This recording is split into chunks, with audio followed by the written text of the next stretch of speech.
Hello बच्चा लोग, कैसे हो? होप करता हूँ सब लोग बढ़िया होंगे। बेटा आज का जो चैप्टर है, आज रिवैल्यूएशन का चैप्टर है, इसको कंप्लीट करना है। रिवैल्यूएशन का चैप्टर क्या मतलब, ये तो सब में ही तुमको देखना है 12th में। चाहे तुम पीएसआर की बात कर लो, चाहे रिवैल्यूएशन की बात, एडमिशन की बात कर लो, रिटायरमेंट की बात कर लो, या फिर डेथ की बात कर लो, ये इंपॉर्टेंट टॉपिक है। इसी इंपॉर्टेंट क्या, यही बेसिक ही है, ठीक है। तो इसको समझने की बात है पूरी की पूरी, इसको समझ लो। रिवैल्यूएशन अकाउंट क्यों बनता है? देखो, रिवैल्यूएशन अकाउंट 3 या 4 कारणों की वजह से बनता है। मान लो कि ए और बी क्या है बेटा, पार्टनर है। तो ये क्या करेंगे कि जब अपने में ही ये क्या करें बेटा, अपने में ही प्रॉफिट शेयरिंग रेशियो को क्या करें, ये बदल दें। पहला पॉइंट। दूसरा पॉइंट, कोई नया पार्टनर एडमिट हो जाए, नया पार्टनर क्या हो जाए, एडमिट हो जाए, ठीक। तीसरा पॉइंट, तीसरे पॉइंट में अगर कोई पार्टनर क्या हो जाता है, रिटायर हो जाता है, कोई पार्टनर रिटायर हो जाता है। एंड चौथा क्या हो जाता है, इट्स अ डेथ प्रोसेस। अब रिवैल्यूएशन अकाउंट बनाने का कारण क्या हुआ? रिवैल्यूएशन अकाउंट इसलिए बनता है कि देखो, अब जब भी कोई एक दूसरे के साथ पार्टनरशिप में आते हैं तो ये एक दूसरे के साथ एसेट्स, लाइबिलिटीज और प्रॉफिट को डिस्ट्रीब्यूट करते हैं। ऑब्वियस ही बात है भाई, जब भी कोई पार्टनर एक दूसरे के साथ आएंगे तो अपने साथ प्रॉफिट को, अपने साथ एसेट्स को, या फिर अपने साथ लाइबिलिटी को क्या करेंगे, डिस्ट्रीब्यूट करेंगे, ठीक। ऑब्वियस ही बात है। अगर भविष्य में ये दोनों ही पार्टनर अपने पीएसआर को चेंज कर देते हैं, किसको बेटा, प्रॉफिट शेयरिंग रेशियो को अगर चेंज करते हैं, तो जो इनकी पुरानी एसेट्स या लाइबिलिटीज की वैल्यूएशन है, इसको पता करना जरूरी है कि भैया हमको अपने प्रॉफिट शेयरिंग रेशियो के बदलने से पहले हमारी क्या वैल्यूएशन रही एसेट्स की और क्या वैल्यूएशन रही लाइबिलिटी की। मेरी बात को समझो। अगर पूरे के पूरे बिजनेस पे लाइबिलिटी 10 लाख की है और वो लाइबिलिटी क्या हुई, किसी वजह से पेमेंट हो गई, मान लो कि 8 लाख रुपए बची। अब क्या हुआ कि अब तुमने पीएसआर को चेंज कर दिया, पीएसआर मतलब प्रॉफिट शेयरिंग रेशियो को चेंज कर दिया, तो लाइबिलिटी की जो फॉर्मेशन है, पहले अगर वो इक्वल बांट रहे थे, यानी 4 लाख एक ले रहा था, 4 लाख बी ले रहा था, और अब तुमने क्या कर दिया, अब तुमने 2:1 का रेशियो कर दिया, या तुमने 2:2 का रेशियो कर दिया, तो अब तुम्हारा पीएसआर 2:1 का रेशियो कर दिया, तो अब पीएसआर यानी जो लाइबिलिटी का अमाउंट हो जाएगा, एक के पास 6 लाख चला जाएगा और एक के पास 2 लाख चला जाएगा। तो कहने का क्या मतलब हुआ, कहने का मतलब ये हुआ कि अगर आपका पीएसआर चेंज होता है तो आपकी एसेट्स और लाइबिलिटी की वैल्यूएशन भी चेंज होती है। बदलने से पहले, पीएसआर को बदलने से पहले हम क्या करते हैं, हम अपने जितने भी मेरे प्रॉफिट्स हुए, जितने भी मेरे एसेट्स हुई, जितने भी मेरी लाइबिलिटी हुई, उनको हम रीवैल्यूड कर देते हैं, ताकि हमको पता चले कि भैया बदलने के बाद क्या कारण है और किन वजहों से कभी कभी क्या होता है कि एसेट्स की वैल्यूएशन ज़्यादा हो गई। अब मान लो कि पीएसआर चेंज हुआ और इसको ज़्यादा मिल रहा है, कम मिल रहा है, बी को क्या मिल रहा है, कम मिल रहा है, और पहले ज़्यादा मिलता था। अब एसेट्स में इसका हाथ क्या हो जाएगा, ज़्यादा हो जाएगा। दूसरी कंडीशन में अगर हम बात करें, रिटायरमेंट की बात करें, एडमिशन की बात करें और डेथ की बात करें, तो जब भी कोई नया पार्टनर आता है, इस पार्टनर के आने से पहले जो भी रेशियो होते हैं किसके, एसेट्स की, लायबिलिटीज की, इन सभी रेशियो को हम क्या कर देते हैं, इन सभी रेशियोज को फिर से रीचेक करते हैं, ताकि हमको ये पता चल सके कि नए पार्टनर के आने, मरने और जाने के पहले हमारी एसेट्स या लायबिलिटीज की क्या वैल्यूएशन रही।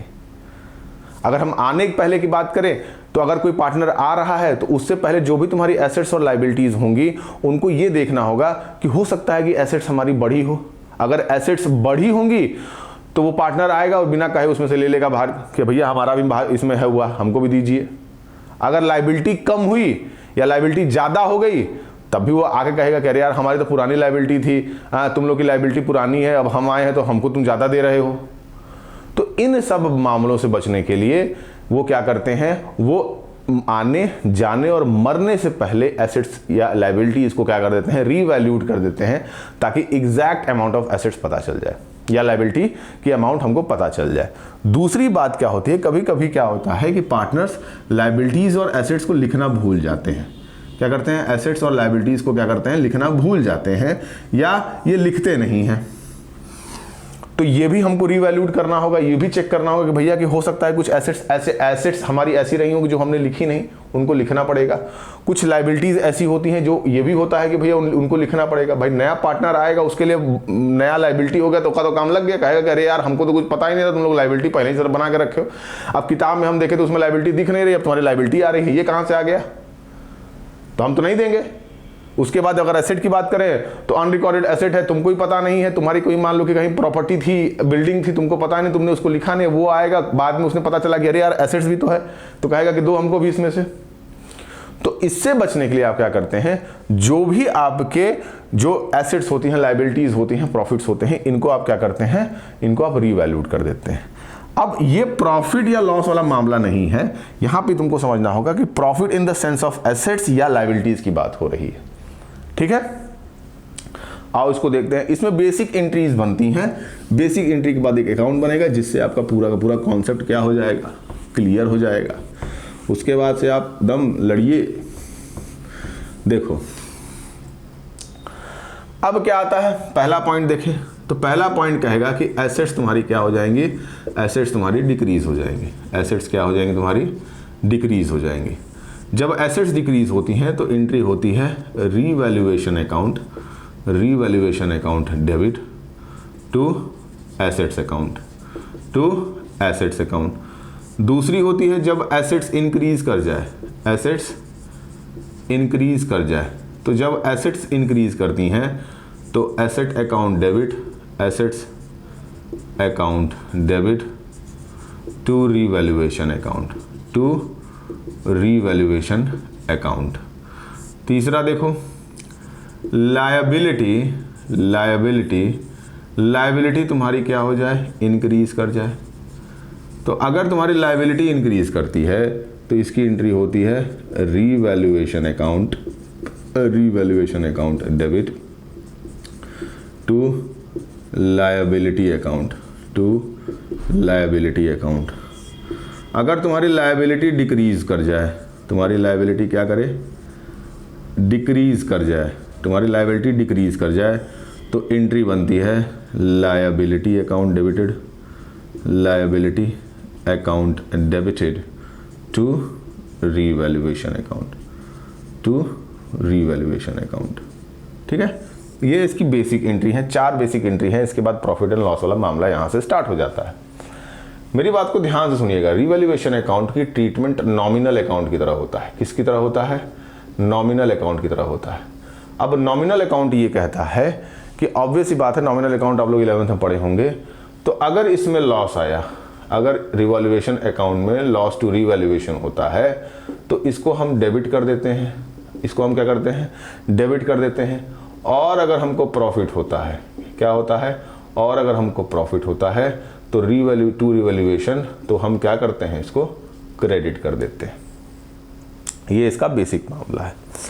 अगर हम रीवैल्यूएशन अकाउंट को तैयार करते हैं, किसको तैयार करते हैं, रीवैल्यूएशन अकाउंट को हम तैयार करते हैं, तो देखो कैसे बनेगा।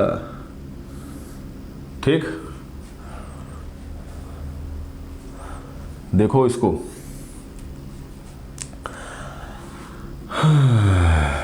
देखो अब यहां पे क्या कहा है कि एसेट्स तुम्हारी क्या हो रही हैं, एसेट्स तुम्हारी डिक्रीज कर रही हैं। तो क्या हो जाएगा, to decrease in value of asset, to decrease in the value of asset. दूसरा, to increase in value of liability, liability, liability, liability, और to unrecorded, unrecorded, unrecorded liability.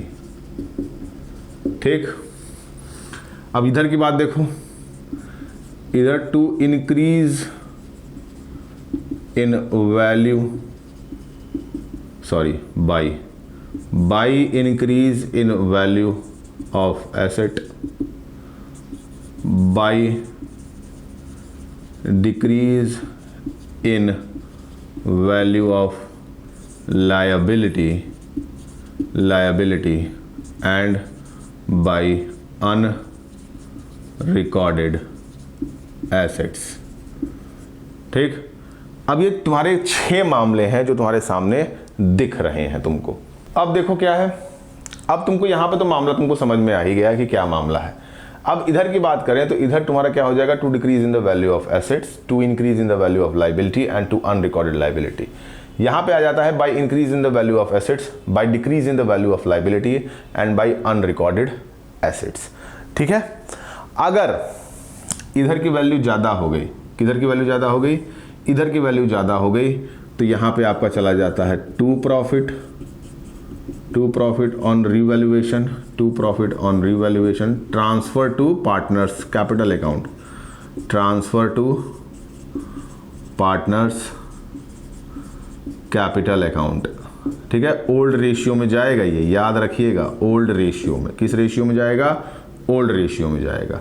और अगर इधर का अमाउंट ज्यादा हो गया, इधर का अमाउंट कम है, तो यहां जाएगा by loss transferred to partners capital account old ratio में। किस रेशियो में, ओल्ड रेशियो में। ठीक है बेटा, किस में ट्रांसफर होगा, ओल्ड रेशियो में ट्रांसफर हो जाएगा।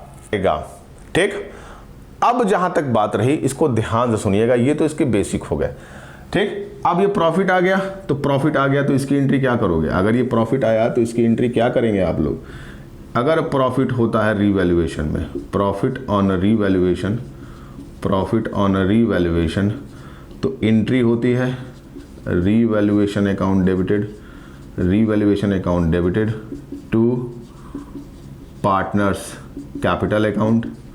और अगर लॉस होता है, क्या होता है, लॉस ऑन रिवैल्यूएशन होता है, तो इसको ठीक उल्टा कर दोगे, partners revaluation account to, sorry partners capital account, sorry my bad, partners capital account debited to revaluation account. ठीक, ये तो इसका बेसिक स्ट्रक्चर है, ये आपकी पूरी की पूरी कॉन्फ़िगरेशन है किसकी, रिवैल्यूएशन अकाउंट की। अब इसको याद रखने से पहले एक बात और ध्यान रखना कि क्वेश्चन में कंफ्यूज करने के लिए कुछ बेसिक पॉइंट्स आपके सामने दिए जाएंगे। ठीक है, क्वेश्चंस में कंफ्यूज करने के लिए आपको कुछ बेसिक्स पॉइंट्स दिए जाएंगे, उनको याद रखना है आपको। उनको क्या करना है, उनको याद रखना है। देखो, एक तरफ मामला आएगा एज और टू का, और एक तरफ मामला आएगा बाई का। क्या आएगा, एज और टू का मामला आएगा, और एक तरफ मामला आएगा बाई का।